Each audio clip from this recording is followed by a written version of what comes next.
What do you guys know about film festivals? Sorry about that, but film festivals! For those who don't know, film festivals are special events where many films premiere to a live audience. Some of the big ones are, of course, TIFF, Venice, Berlin, Tribeca, but there are also a lot of small local ones throughout the country. And part of the filmmaker's journey is being able to attend one of these festivals, like me. Hi, hello, my name is Diego Vega, and if you can tell from the title, I am going to my first ever film festival, specifically the Filmed In Peru Film Festival in Stamford, Connecticut. I've always wanted to go to a film festival, so being able to attend one is basically a dream come true. But wait, context. So to put it simply, my uncle knew someone who just so happened to work at the film festival. Just to clarify, my uncle does not work in the film industry, he just knows the guy. So when he found out I not only make films, but also want to be part of the industry, he told me straight away. He gave me an offer I couldn't refuse. And I couldn't. I always want to go to a film festival. It's a great way to meet directors, actors, producers, and many people who love film as much as me. But it did not stop there. Besides the film festival, he also got in contact with the editor-in-chief of Latin Color magazine, a local magazine in Connecticut. Latin Color is also sponsoring the film festival. So not only was he in contact with the editor-in-chief, but so was I. And since Latin Colors is also launching the 34th edition the same day as the festival, I was invited to attend that event as well. The Latin Color magazine event is from 12 to 3, and all the guests from the film festival will be there. And afterwards, it's the film festival at AMC Theaters. So in short, I'm attending 2 events back to back. I already got my tickets, and I'm very, very excited to go. It is currently Friday night, and the event won't start until tomorrow afternoon. But stay tuned to the end. Let's just say I have a little surprise with the magazine. But anyways, see you guys tomorrow.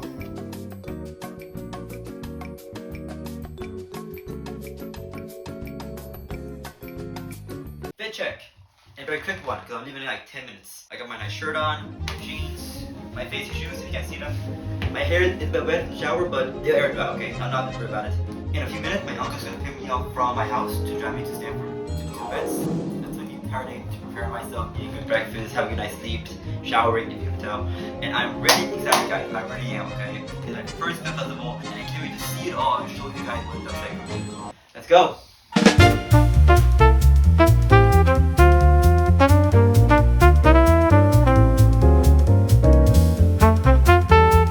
This was the first time I ever gone to an event like this. Let me tell you, it was interesting. At the start, magazines were laid out, there was big bags, there was like photos, there was Chicha Morada. It was good chicha. But what made them good was not the taste, it was the price. And then they were free. So apparently there's a company that sells cans, Chicha Morada, like soda but canned version. And they were handing out free samples of their products, which it's cool, you know, giving it to advertisers. They were sitting in the buffet, well, student buffets. Now it was pretty empty, but you know, there was food. So like, the photo I took, there was some food there. Like, I didn't try it out, but there was some food at the start.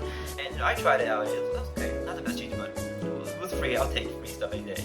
Walk along, walk past the tables of companies selling stuff. Walk past the fishes, which were cute, and walk into the main area where there's a big jumbo TV where they're showing the digital version of the magazine. It's really cool. Last time I checked, the digital copy was not there yet on the website.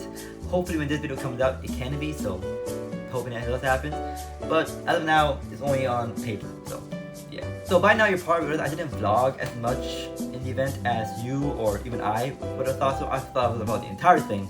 But when I got there and when I just started, you know, meeting new people, talking, being in the environment, I was like, I just can't, you know, have this extra pressure of just vlogging, you know. I like talk about it.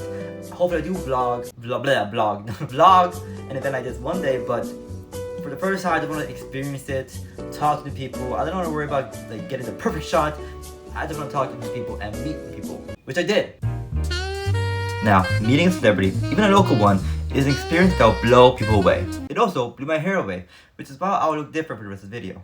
One of the people I did meet was Vinny Soto, a local book writer in Connecticut. I had to have a copy of his book called Boto. I think it's a really nice children's book. The art style really doesn't appeal to me. I just don't like the illustrations. That's just a me thing. That's just my preference. I just don't. This for you and be cute for me is just not even the same thing. Also the kids book, so of course I'm not gonna like. I'm 19 years old. Come on. But if you're looking for a book that's for children, has nice illustrations, this could be of interest to you. Then I met with a local book writer called Dan Chakar. What makes him interesting is that he didn't lose his legs badly in an accident, and he put those experiences and the hardship and challenges and put them in a book, which is published and on sale on Amazon. Now, although I do have the book and a copy of it, I did not have the time to read it. I'm not a bookworm. I'm more of a movie guy. You know, do you not see the poster on my wall? But if you are a bookworm and are interested in a store like these, then this could be interesting to you. Check it out. Buy it. Then I met with Gary Correa. He's a soccer player who played for La U. That is a soccer team in Peru. My dad's side, mom's side, I don't know, I gotta check. But one of them, they're working at that team. So it was nice seeing him. Very chill guy. Very nice. I then met with Benjamin Espinosa. He's actually a Peruvian filmmaker, and one of his movies, My Story Love, is actually in the film festival. He also got his own section in the magazine too. It's really cool. I then met some important people like the director of the film festival and the event itself. I then met with Henry I can't pronounce the guys. I kind of said his name in the freaking speeches. Why can I not pronounce his last name? But I digress. I met with Henry, and he's actually on the front cover of the Latino Color magazine, which I think is cool. He's a Peruvian YouTuber, a social media influencer. He's based in New York City. Congrats, Henry, for being on this cover. I think it shows your recognition, and being a content creator is not easy. As someone who started on YouTube, this is not easy to do, I can tell you that much, but congratulations. And I took a picture of him. Very cool guy. And then I met with Edith Targonsky. She is the editor-in-chief of the Latino Color magazine. She's actually the one who contacted me and gave me an interview. An interview, you say? So the big thing I want to tell you guys is I'm actually in this edition of Latino Color magazine. So what happened is that Edith heard through my uncle, again, gracias a Dios, that I was a filmmaker, I was a young filmmaker, I was going to film school, and since the film festival was taking place after the magazine event, and the magazine was covering that, they were like, okay, let's have some young filmmakers. So Edith reached out to me, she texted me, she called me, and I gave her my story, what I wanted to do, my film career basically, how I started out, and then she gave me a Google Doc where I would answer questions. That was basically the interview. She basically just gave me a Google Doc after the call, and I answered questions, and my answers are right here. There's all my answers right here, okay? So again, thank you Edith so much for the privilege and being recognized in your magazine. This is a huge milestone for me that I'll forever remember as I start my film career. Okay, moving on. Although I didn't get a picture of him, I want to give a huge shout out to Dorian. He's actually a filmmaker in Connecticut. He does documentaries. Link his Instagram down below for anyone who wants to follow him. He's a very cool guy, and he did give me some insight on what it's like to be a filmmaker. I also attended a small event where they showcased a lot of Peruvian films. These are really documentaries. What made them interesting was that they actually showcased a lot of Peruvian life, which I don't think a lot of Americans living in the country would really think about. Even though I visited the country, I can give a lot of insight. So having these sort of documentaries where they showcase, you know, the day-to-day life in the mountains or in the city is very interesting. Then I got hungry, so it's back to the buffet. Then there was a nice showcase where we danced to perform a traditional Peruvian dance. They were wearing masks, sombreros, ponchos, and it was very nice overall. Something I have never seen before. But then, after a couple speeches from Edith and Henry, the event was over. Although I was sad that it was over, let's not forget, there was a film festival to go to. So, we went to the local AMC and bought our tickets there. Even though it wasn't like the big film festival like Cannes, Sundance, Venice, Berlin, it was still very nice to just walk around the theater and just see the posters, see the filmmakers, see the people just excited to see the movies. It was a very unique experience, I would say. The three films that were showing that night was Peru the Golden Journey, 1982, and My Story Love. We unfortunately did not have enough time to watch My Story Love by Benjamin. Benjamin, if you're hearing this, I'm so sorry. I wanted to watch it, but it was 12 hours, man. I had to go to sleep, man. I'm sorry. But I will watch it one day.